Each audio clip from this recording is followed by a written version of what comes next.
नमस्कार दोस्तों, स्वागत है आपका ज्ञानोवा यूट्यूब चैनल पर।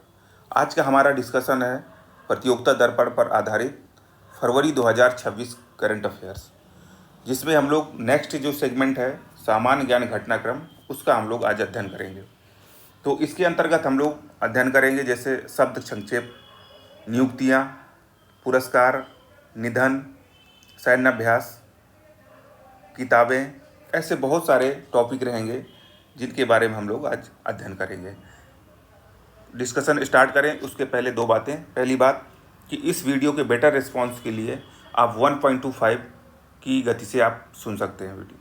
दूसरी बात कि इस वीडियो के PDF यदि आपको प्राप्त करना है तो वीडियो के डिस्क्रिप्शन पर जाइए और वहाँ पर टेलीग्राम का लिंक दिया हुआ है, और टेलीग्राम में जाकर PDF डाउनलोड करिए और बार बार रिवीजन करिए। तो स्टार्ट करते हैं हम अपना डिस्कशन। पहला जो हमारा आज का सेगमेंट है सामान्य ज्ञान घटनाक्रम। पहला टॉपिक शब्द संक्षेप, CNAP। इसका फुल फॉर्म है कॉलर नेम प्रेजेंटेशन। ये हाल ही में टेलीकॉम नेटवर्क की एक व्यवस्था स्टार्ट हुई है, जिसके अंतर्गत आपके फ़ोन पर यदि किसी की कॉल आती है तो उसका नेम आपकी स्क्रीन पर आ जाएगा और आपको ट्रू कॉलर जैसे ऐप की ज़रूरत नहीं पड़ेगी, और ये 4G और 5G के नेटवर्क में एक्टिव रहेगा। नेक्स्ट टॉपिक है नियुक्तियाँ, जिसके अंतर्गत कुछ प्रमुख नियुक्तियाँ हैं और कुछ नॉर्मल हैं। तो जैसे पहले विवेक चतुर्वेदी, तो इनको हाल ही में केंद्रीय अप्रत्यक्ष कर बोर्ड का अध्यक्ष बनाया गया। ठीक है। अरुण कुमार सिंह, ये इन्हें ONGC चेयरमैन का कार्यकाल में इनकी वृद्धि की गई है। ठीक है। रामकृष्णन चंदर, इन्हें LIC का प्रबंध निदेशक बनाया गया है। B साई राम, इन्हें हाल ही में कोल इंडिया लिमिटेड का सह प्रबंध निदेशक बनाया गया है। और ये इम्पोर्टेंट पॉइंट है कि आसिम मुनीर को ये पाकिस्तान के पहले चीफ ऑफ डिफेंस स्टाफ बनाए गए हैं। आसिम मुनीर। ठीक है। और जो अगले हैं अपने नितिन नवीन, तो ये बीजेपी के अध्यक्ष बनाए गए हैं, 12वें अध्यक्ष हैं बीजेपी के। प्रथम बिहारी, थोड़ा BPSC के पॉइंट ऑफ व्यू से मोस्ट इम्पॉर्टेंट टॉपिक हो जाता है। प्रथम बिहारी हैं और बीजेपी के सबसे युवा अध्यक्ष हैं ये। निर्विरोध ये इस बार अध्यक्ष बने हैं। जयप्रकाश नड्डा का इन्होंने स्थान लिया है।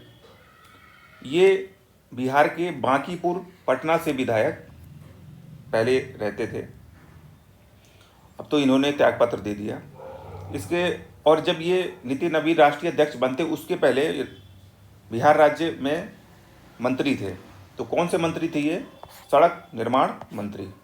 और इस 14 दिसंबर को ये राष्ट्रीय अध्यक्ष के रूप में अपना कार्यभार संभालते हैं। तो इसमें मोस्ट इम्पॉर्टेंट आपका कि नितिन नवीन 12वें अध्यक्ष बने हैं, और ये बांकीपुर पटना से विधायक इसके पहले थे और सड़क निर्माण मंत्री बनाए गए। ये सबसे युवा है बीजेपी के तरफ से अभी तक जो अध्यक्ष बने हैं। और इसमें मोस्ट इम्पॉर्टेंट है आपके आसिम मुनीर, जो कि पाकिस्तान के चीफ ऑफ डिफेंस स्टाफ बनाए गए पहले। और नेक्स्ट है आपके राजकुमार गोयल, ये 1990 बैच के सेवानिवृत्त अधिकारी थे और इन्हें हाल ही में मुख्य सूचना आयुक्त नियुक्त किया गया है। किसके द्वारा? राष्ट्रपति के द्वारा। और शपथ भी इनको राष्ट्रपति के द्वारा दिलाया गया है। और इनका जो चयन है वो प्रधानमंत्री की अध्यक्षता वाली एक चयन समिति के द्वारा किया गया है। प्रधानमंत्री के अलावा 2 अन्य लोग थे, जिसमें गृह मंत्री अमित शाह और विपक्ष के नेता राहुल गांधी। 15 दिसंबर को इन्होंने अपना कार्यभार संभाला और इन्होंने जो स्थान लिया वो हीरालाल सामरिया का स्थान लिया, जो इसके पहले मुख्य चुनाव आयुक्त थे। और मुख्य सूचना आयुक्त जो बनाए गए, इसके अलावा 8 नए सूचना आयुक्त की भी नियुक्ति की गई। वर्तमान में 1 मुख्य सूचना आयुक्त और 10 सूचना आयुक्त हैं, याद रखिएगा। और ये ऐसा 9 वर्ष के बाद ऐसा हुआ है पहली बार कि किसी भी प्रकार की रिक्ति नहीं है सूचना आयुक्त में। तो इसमें मोस्ट इम्पॉर्टेंट है कि ये राजकुमार गोयल हाल में मुख्य सूचना आयुक्त बने हैं और वर्तमान में कितने, एक मुख्य सूचना आयुक्त और 10 सूचना आयुक्त हैं। इन्हें प्रधानमंत्री की अध्यक्षता वाली चयन समिति के द्वारा नियुक्त किया गया, चयन किया गया और नियुक्त तो राष्ट्रपति के द्वारा किया जाता है। इसमें 2 गृह मंत्री और विपक्ष के नेता। ठीक है, चलते हैं पुरस्कार। ये हमारा पुरस्कार, पहला पुरस्कार है प्रधानमंत्री नरेंद्र मोदी को मिला, जो कि इथियोपिया से मिला। ठीक है, ये हाल ही में इथियोपिया के द्वारा ग्रेट ऑनर निशान ऑफ इथियोपिया दिया गया और ये नरेंद्र मोदी को 28वां अंतर्राष्ट्रीय स्तर पर मिलने वाला पुरस्कार था। दूसरा पुरस्कार मिला ओमान के द्वारा और ओमान का जो पुरस्कार है प्रथम श्रेणी के ऑर्डर ऑफ ओमान और ये 29वां अंतर्राष्ट्रीय पुरस्कार था प्रधानमंत्री को मिलने वाला। ठीक है, तो इसमें मोस्ट इम्पॉर्टेंट यही है कि हाल ही में ग्रेट ऑनर निशान ऑफ इथियोपिया जो मिला है वो 28वां था और ओमान की तरफ से जो प्रथम श्रेणी के ऑर्डर ऑफ ओमान मिला है वो 29वां अंतर्राष्ट्रीय पुरस्कार था। अगले डोनाल्ड ट्रंप, तो हाल ही में डोनाल्ड ट्रंप को फीफा का पहला विश्व शांति पुरस्कार मिला है, याद रखिएगा। ये फीफा जो फुटबॉल एक संस्था है फुटबॉल की, उसके द्वारा दिया गया है। ठीक है, तो ऐसे क्वेश्चन आएगा कि हाल ही में फीफा का पहला विश्व शांति पुरस्कार किसे दिया गया है, तो डोनाल्ड ट्रंप, ये अमेरिका के राष्ट्रपति हैं। फीफा फुटबॉल पुरस्कार 2025 जो कि खिलाड़ियों को दिया गया है, ये तो सबसे बड़े खिलाड़ी हैं तो उनको दिया गया। अब इसके अलावा जो नॉर्मल खिलाड़ी हैं जो वास्तव में खेल खेलते हैं उनको दिया गया। तो सर्वश्रेष्ठ पुरुष खिलाड़ी, पुरुषों में देखा जाए तो सर्वश्रेष्ठ पुरुष खिलाड़ी उस्मान डेम्बले, ये फ्रांस के रहने वाले हैं, उस्मान डेम्बले। सर्वश्रेष्ठ महिला खिलाड़ी एताना बोनमाती। ठीक है, एताना बोनमाती, ये कहाँ की रहने वाली हैं, स्पेन की। जो गोलकीपर है, सर्वश्रेष्ठ गोलकीपर मेल में वो दिया गया है जियान लुइजी को। ठीक है, जियान लुइजी। चलते हैं, चलिए थोड़ा सा आपको अपने ये प्रोग्राम के बारे में बता देते हैं। ये हमारा ज्ञानोवा की तरफ से करेंट अफेयर्स प्रोग्राम 2026 है। ये 5 स्टेप में वर्क करेगा। फर्स्ट स्टेप है सेगमेंट आधारित, दूसरा स्टेप है माह आधारित और तीसरा स्टेप है क्वेश्चन बेस्ड, प्रत्येक माह 100 क्वेश्चन। और जब एग्ज़ाम नज़दीक आएगा तो मैराथन क्लासेज रहेंगी कंटेंट बेस्ड पर, क्वेश्चन बेस्ड पर, और अंत में मिसलिनियस टॉपिक्स रहेंगे जिसे हम चार्ट फॉर्म में बहुत ही साइंटिफिक तरीके से आपको याद करने के उद्देश्य से देंगे, ताकि आप ऐसे टॉपिक्स जैसे योजनाएं हैं, सैन्य अभ्यास, ऐप, पोर्टल, इन सब चीज़ों को आप एक ऑर्डर स्टाइल में आप पढ़ेंगे और मैक्सिमम आउटपुट में कन्वर्ट करेंगे। चलिए चलते हैं हम अगले टॉपिक की ओर। तो यही हमारा जो चल रहा था फीफा फुटबॉल पुरस्कार, इसके अंतर्गत तो सर्वश्रेष्ठ गोलकीपर फीमेल में हन्ना हैम्पटन को मिला। किसे? हन्ना हैम्पटन। सर्वश्रेष्ठ कोच मेल में लुइस एनरिक। इसे आप क्या ना कि ऐसे बार बार 2-3 बार देखेंगे तो याद हो जाएगा। कोच मेल में लुइस एनरिक। फीमेल में सर्वश्रेष्ठ जो कोच का पुरस्कार दिया गया वो आपका सरीना बिगमैन को। इसके बाद पुस्कास पुरस्कार ये मिला आपका एंगेटियागो मैटियंज। ठीक है, और ये पुरुषों में सर्वश्रेष्ठ, जिन्होंने सर्वश्रेष्ठ गोल किया पुरुषों में, उनको ये दिया गया है, एंटियागो। ठीक है, उसके बाद आपका मार्ता पुरस्कार ये दिया गया है लिजबेथ ओवाले। ठीक है, ये महिलाओं में जो सर्वश्रेष्ठ जो गोल करता है उसे मार्ता पुरस्कार दिया जाता है और ये लिजबेथ ओवाले को दिया गया है। ठीक है, फीफा फेयर प्ले अवार्ड, जो सबसे अच्छा गेम खेलता है, लड़ाई झगड़ा नहीं करता, वो दिया गया है एंड्रियास हार्लास, जर्मनी। ठीक है, तो एंड्रियास हार्लास हैं ये जर्मनी के।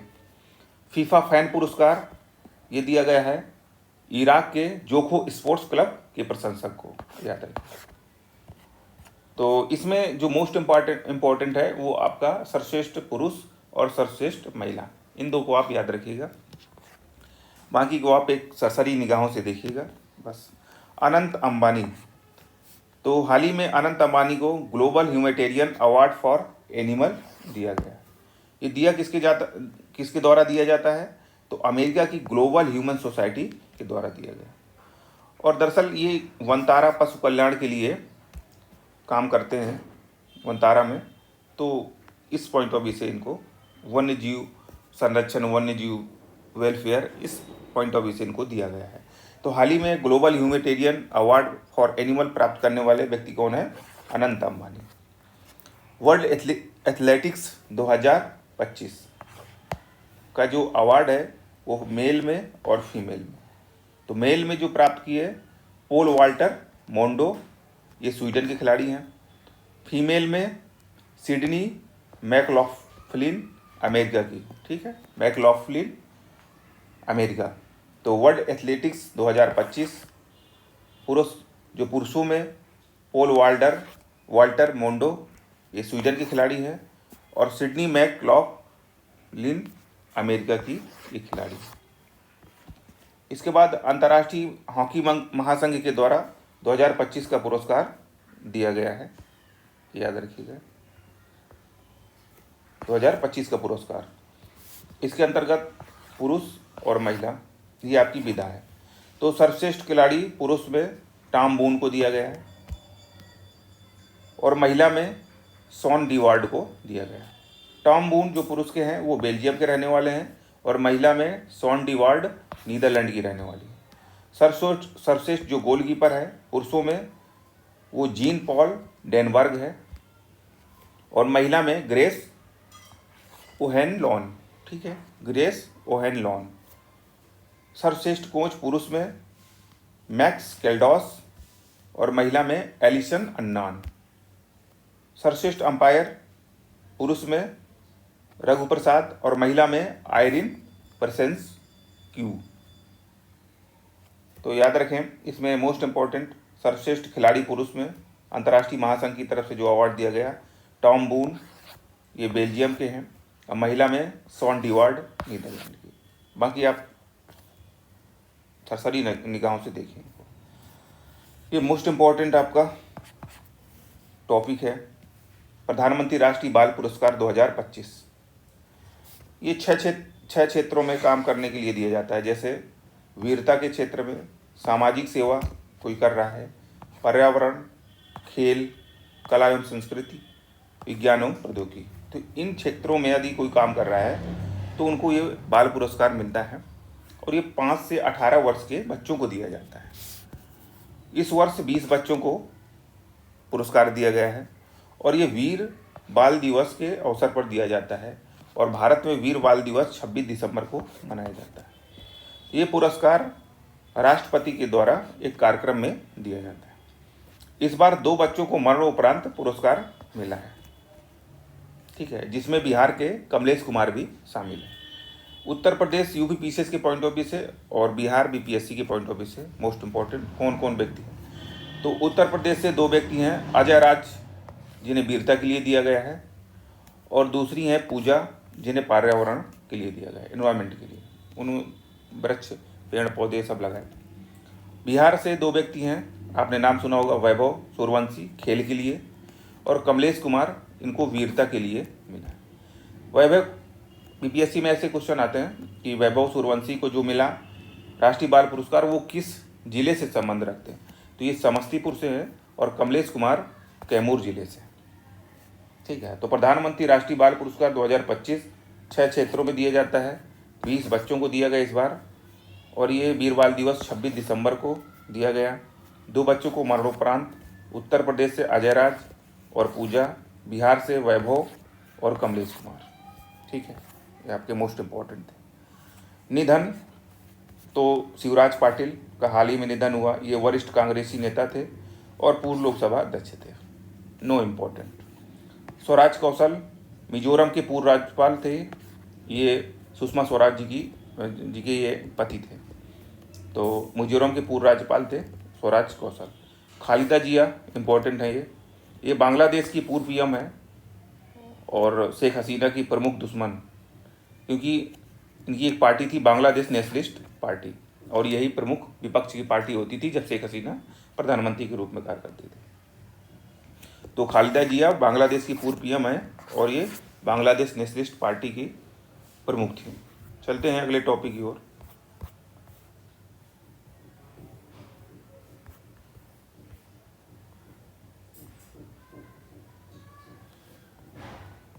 रामवी सुतार, ये प्रतिष्ठित मूर्तिकार थे, अब चले गए। स्टैचू ऑफ यूनिटी और श्री राम मंदिर जो अयोध्या का है, इनके बनाने में इनकी प्रमुख भूमिका थी, उसके ही मुख्य ये मूर्तिकार थे। नोएडा में इनका निधन हुआ और जन्म महाराष्ट्र में हुआ। तो क्वेश्चन आएगा कि statue of unity, Shri Ram मंदिर, अयोध्या से संबंध रखने वाले प्रतिष्ठित मूर्तिकार रामवी सुतार, और रामवी सुतार कौन थे? प्रतिष्ठित मूर्तिकार। ये मोस्ट इम्पॉर्टेंट बात है। जन्म इनका महाराष्ट्र में हुआ था। चर्चित व्यक्ति, तो हाल ही में जो चर्चित व्यक्ति रहे इस माह में, वो लियोनेल मेसी, ये अर्जेंटीना के फुटबॉलर है। गॉट इंडिया टूर, अभी आपने देखा होगा एक जगह भगदड़ भी मच गई थी। तो गॉट इंडिया टूर 2025 के तहत लियोनेल मेसी आए थे और ये 3 दिन तक भारत के विभिन्न शहरों में, बड़े बड़े शहरों, महानगरों में गए। और ये 14 वर्ष के बाद 2011 के बाद 14 वर्ष के बाद ये आए। तो इसमें मोस्ट इंपॉर्टेंट है, गॉट इंडिया टूर 2025 के तहत भारत कौन आया था? लियोनेल मेसी, अर्जेंटीना के फुटबॉलर। इसमें देखते हैं, एकदम फैक्ट है, इसको देखने से, बार बार देखने से याद होता है। कुछ चीज़ें होती हैं जो देखने से याद होती हैं, कुछ चीज़ें होती हैं जो रटना पड़ता है। तो वर्ष दिवस सप्ताह है। पहला है जैसे 1 दिसंबर विश्व एड्स दिवस, 3 दिसंबर दिव्यांगजनों के लिए अंतर्राष्ट्रीय दिवस, और 3 दिसंबर डॉक्टर राजेंद्र प्रसाद जयंती, 4 दिसंबर विश्व चीता दिवस, 5 दिसंबर विश्व मृदा दिवस, 6 दिसंबर नागरिक सुरक्षा दिवस, फिर 6 दिसंबर को ही डॉक्टर भीमराव अंबेडकर के महापरिनिर्वाण दिवस। ये मोस्ट इम्पोर्टेंट है आपका। इसके बाद ये भी मोस्ट इम्पोर्टेंट है। इसके बाद 9 दिसंबर संयुक्त राष्ट्र भ्रष्टाचार विरोधी दिवस। अगले चलते हैं अगली तरफ। 10 दिसंबर अंतर्राष्ट्रीय मानवाधिकार दिवस, ये भी आपका मोस्ट इम्पोर्टेंट है।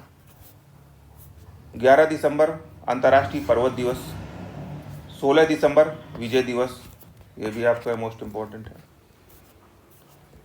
19 दिसंबर गोवा दमन दीव मुक्त दिवस, 1961 में गोवा दमन दीव को भारत ने पूर्ण रूप से अपने कब्जे पर ले लिया था। 21 दिसंबर विश्व ध्यान दिवस, ये विश्व ध्यान दिवस पहला जो ध्यान दिवस था 2024 में 21 दिसंबर को मनाया गया, और ये आपके 79वां सत्र जो था 2024 महासभा का, उसमें ये पारित किया गया था। तो याद रखिएगा। 22 दिसंबर राष्ट्रीय गणित दिवस, ये रामानुजम जो थे गणितज्ञ, उनकी याद में मनाया जाता है, उनके जन्म पर। 23 दिसंबर किसान दिवस, ये आपके चौधरी चरण सिंह के जन्म दिवस पर मनाया जाता है। उसके बाद 24 दिसंबर राष्ट्रीय उपभोक्ता दिवस, 25 दिसंबर सुशासन दिवस, ये अटल बिहारी वाजपेयी पूर्व प्रधानमंत्री, उनके जन्म दिवस पर मनाया जाता है। 26 दिसंबर वीर बाल दिवस, ठीक है। उसके बाद 28 दिसंबर कांग्रेस की स्थापना दिवस। इस बार कांग्रेस की जो स्थापना थी वो 140वीं स्थापना दिवस था, ठीक है। तो इसको आप 2-3 बार देखिएगा, याद हो जाएगा। मोस्ट इम्पॉर्टेंट पॉइंट कि यूनाइटेड नेशन ने 2026 में डिक्लेयर किया है कुछ क्षेत्र को वर्ष मनाने का, जैसे महिला किसान का अंतर्राष्ट्रीय वर्ष मनाएगा यूनाइटेड नेशन, अंतर्राष्ट्रीय चारागाह भूमि और पशु पालक वर्ष मनाएगा यूनाइटेड नेशन। इसके अलावा सतत विकास के लिए स्वयंसेवक का अंतर्राष्ट्रीय वर्ष मनाएगा, ठीक है। Next topic, time award. Time पत्रिका के द्वारा पर्सन ऑफ द ईयर जो दिया गया, वो जो आपके आर्किटेक्ट थे ऑफ एआई, तो आर्किटेक्ट्स ऑफ एआई को person of the year time पत्रिका के द्वारा दिया गया। इसके अलावा time CEO of the year वह नील मोहन को दिया गया है, और नील मोहन यूट्यूब के सीईओ हैं। और ये नील मोहन भारतीय मूल के हैं। तो मोस्ट इम्पॉर्टेंट हो जाता है ये हाल ही में टाइम द्वारा CEO ऑफ द ईयर किसे दिया गया? नील मोहन को। ये भारतीय मूल के, ये किसके? यूट्यूब के प्रमुख।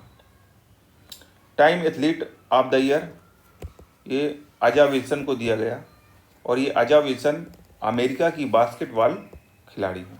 बास्केटबॉल खिलाड़ी अजा Wilson, athlete of the year. चलते हैं अगले टॉपिक की ओर चलें। उसके पहले थोड़ा सा आपको एक सूचना आपके लिए कि बहुत ही मेहनत से नोट्स बनाई जाती है इस करंट अफेयर्स की, और ज़रूर इसको पढ़ें। हमारी PDF क्यों इतनी महत्वपूर्ण है? क्योंकि रिच कंटेंट है, 100% प्रश्न आएंगे यहीं से। Crisp and effective short notes है, समय की बर्बादी से पाएँ छुटकारा, जो आप कबाड़ पढ़ते रहते हैं उससे बचें। PDF एक माह की केवल 15 से 20 पेज की, जिससे आप स्टैटिक विषयों में समय दे पाएँ। रिवीजन के लिए अत्यंत महत्वपूर्ण है, क्योंकि जब आप रिवीजन के लिए बैठते हैं 400-500 पेज का जो आपके पास रहता है कबाड़, उसकी जगह आप क्रिस्प एंड इफेक्टिव 130 से 150 पेज की PDF को बार बार रिवीजन करिए और सफलता पाइए। बस आपको काम ये करना है कि वीडियो को PDF पढ़ने से पहले वीडियो को अवश्य देखना है। ये आपके कुछ सोशल मीडिया हैं, ज्वाइन कर सकते हैं, जुड़ सकते हैं, संपर्क कर सकते हैं, कॉल भी कर सकते हैं। चलिए हम समापन की ओर आगे बढ़ें। पुस्तकें, next topic the 11th hour Salman Rushdie की है। It's easy to be healthy, ये मलाइका अरोड़ा। आप देखते होंगे मलाइका अरोड़ा काफ़ी फिटनेस को लेकर जागरूक महिला हैं। तो it's easy to be healthy एक किताब इन्होंने लिख दिया, जो किया वही लिख दिया। Brush with life and autobiography, ये किसकी है? सतीश गुजराल की। Mother Mary comes to me, या अरुंधति राय की। तो the 11th hour Salman Rushdie, it's easy to be healthy Malaika Arora, brush with life and autobiography Satish Gujral, mother में comes to me Arundhati Roy. चलते हैं अगले टॉपिक को। हरवल्लभ संगीत सम्मेलन पंजाब जालंधर में, बस छोटी सी जानकारी। दुर्घटना, 2 दुर्घटनाएं हुई। पहली, गोवा नाइट क्लब में अग्निकांड, ये मानवीकृत दुर्घटना है, ठीक है। गोवा नाइट क्लब में अग्निकांड, और ये है प्रकृति के द्वारा दुर्घटना। दित्वा चक्रवात, ये बंगाल की खाड़ी में आया, ये एक उष्णकटिबंधीय चक्रवात था। श्रीलंका के पूर्वी तट और तमिलनाडु, आंध्र प्रदेश, पुडुचेरी के भारतीय पूर्वी तट। इसका नामकरण यमन के द्वारा किया गया। ऑपरेशन सागर संधु, मोस्ट इंपॉर्टेंट पॉइंट याद रखिएगा, ठीक है। ऑपरेशन सागर बंधु के द्वारा राहत सामग्री भारत के द्वारा भेजा गया। तो दित्वा चक्रवात बंगाल की खाड़ी में आया, ये श्रीलंका के पूर्वी तट और भारत के दक्षिण पूर्वी, पूर्वी ना बोले तो दक्षिण पूर्वी, तमिलनाडु, आंध्र प्रदेश, पुडुचेरी। और सबसे जो महत्वपूर्ण पॉइंट है कि ऑपरेशन सागर बंधु, जिसके तहत राहत सामग्री भेजा भारत सरकार ने श्रीलंका के लिए। सम्मेलन, आतंकवाद निरोधी सम्मेलन, गृह मंत्रालय के द्वारा और NIA, राष्ट्रीय जांच एजेंसी, दोनों ने मिलकर ये संपन्न कराई। ये नई दिल्ली में हुआ। इसका उद्घाटन भारत के गृह मंत्री अमित शाह के द्वारा किया गया। और आतंकवाद पर भारत जीरो टॉलरेंस विजन पर काम कर रहा है, मतलब कोई समझौता नहीं आतंकवाद से। तो याद रखिए, आतंकवाद निरोधी सम्मेलन का आयोजन कहाँ हुआ? नई दिल्ली में। इसका विविध सुरक्षा कवच 2025, ये तटीय सुरक्षा अभ्यास है, तटरक्षक बल के द्वारा किया गया है, जो भारत का तटरक्षक बल है, ताकि तट के किनारे सुरक्षित रहे माहौल, चीज़ें सही रहें, ताकि अब 26/11 मुंबई जैसी घटनाएं न हो पाएँ। और ये महाराष्ट्र व गोवा के तट पर हुई। तो सुरक्षा कवच 2025 ये तटीय सुरक्षा अभ्यास है, जो कि तटरक्षक बल के द्वारा किया गया है, महाराष्ट्र और गोवा के। एक्वेरिन, यह भारत और मालदीव के बीच होने वाला सैन्य अभ्यास है, और लगातार 2009 से ये चल रहा है। ये 14वां आपका सैन्य अभ्यास था।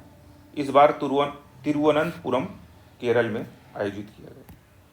तो एक्वेरिन, भारत मालदीव, तिरुवनंतपुरम, ठीक, 14वां है। रेजबेट ये word of the year Oxford का, ठीक है। और इसका मतलब होता है गुस्से की भावना को भड़काने वाला।